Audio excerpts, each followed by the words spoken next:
দেখুন আমরা আড়ালের পাতা ছেঁচা করব, সেই জন্য এটা ভালো করে ধুয়ে নিচ্ছি।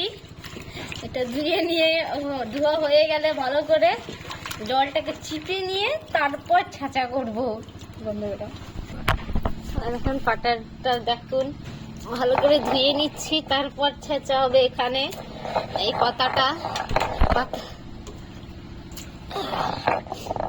এরপর দেখুন পাতাটা রাখছি এখানে, তারপর এটা ছেঁচে তারপর এটা রস বের করে খাওয়া হবে। এটা খেতে খুব উপকার, বের করব সেজন্য ছেঁচা শুরু করলাম। পুরোটা ছেঁচা হয়ে গেছে, এবার রস বের করব সেজন্য এটাতে রাখছি। তারপরে দেখুন এটা আমি এভাবে রস বের করছি। এই তো ভালো করে এভাবে চিপে রসটাকে পুরোপুরি বের করে নেবেন।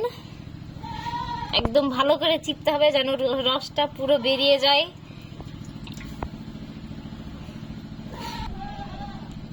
এই দেখুন পুরোপুরি আমার চিপা হয়ে গেছে, রস আর বেরোচ্ছে না, পুরো কমপ্লিট। ভিডিওটা যদি ভালো লাগে লাইক কমেন্ট শেয়ার করবেন।